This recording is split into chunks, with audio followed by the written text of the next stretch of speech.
Let's bring in Michael Darda. He's the chief economist and macro strategist at Roth Capital Partners.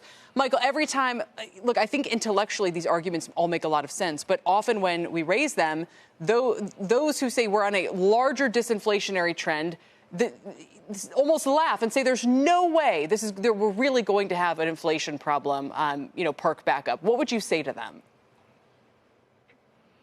Thanks for having me on, Kelly. Well, I would say, look, I mean, this is not leading in a positive direction. And you put a lot of political pressure on the central bank. If eventually the central bank buckles and starts to just behave in a political manner and not an economic one, that does lead to very unfavorable consequences. I mean, look, Venezuela's been in the news.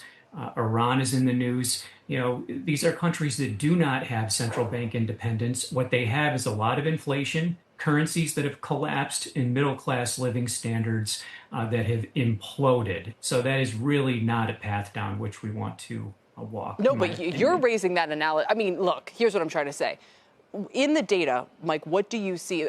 And the GDP data has been very strong, but then the labor market has been kind of weak. And I think it was Dave Zervos yesterday who said he would focus on the labor market data. And those are the avenues giving us the all clear to keep lowering rates. Or people would say high productivity. I guess you could make that argument both ways. What about PCE or CPI? I mean, what kind of problem do you think we're going to face? Well, I mean, I think the Fed's basically nailed it here. I mean, that's why I mentioned Powell being, not being condemned, but I think we should applaud him. The fact is that they were able to raise rates so much and seemingly, cut them at just the right time. The business cycle is carried on. We didn't end up in a recession. The unemployment rate has moved about a percentage point off the lows. Typically, when that happens, it keeps shooting up at an accelerating pace, and that has not played out at all. Nominal growth has been perfectly stable, right around 5% last year. It looks like we're trending, mid fours right now. I mean, that's about as good as it gets and creates a backdrop for asset prices that is very favorable. So I really don't understand what the complaint is about monetary policy, about about Fed Chair Powell. We could certainly do a lot worse. And it could also backfire in this way. Fed Chair Powell may decide to stay on as a voting board member. His board seat extends out until 2028. And so one of the reasons that markets may not be pricing in a lot of inflation or a big, live threat to central bank credibility here is that the way the Fed was set up is to, really reduce political interference.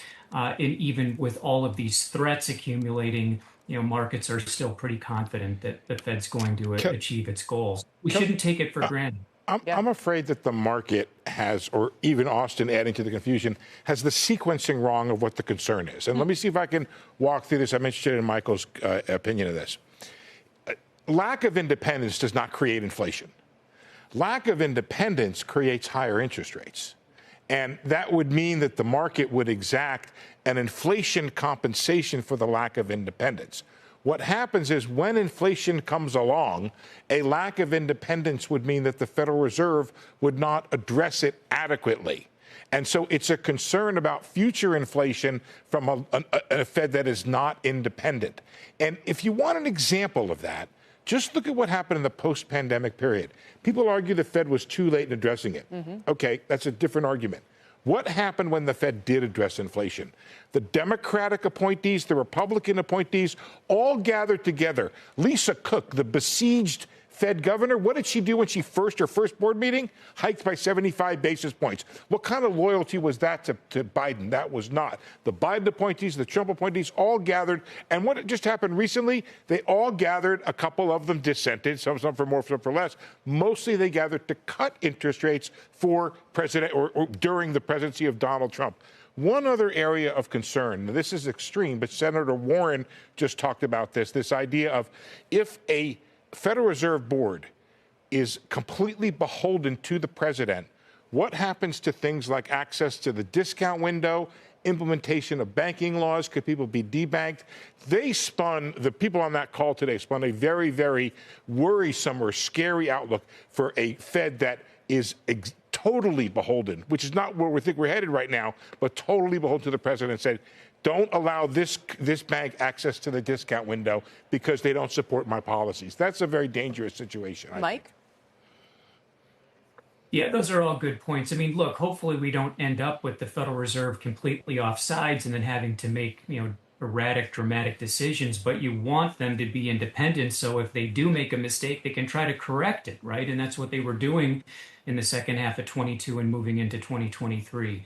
But this is all very worrisome, and it doesn't lead to a good outcome if it continues. So, frankly, what do we want Fed Chair Powell to do? He cut interest rates last year by 75 basis points, 100 basis points the year before, and the economy has stayed out of recession. You've had a brilliant stock market. Even with the tariff shock last year, we almost hit a 20% S&P 500 gain. I mean, what the heck do we really want? Things seem to be going pretty well. We could do a lot worse, that's for sure.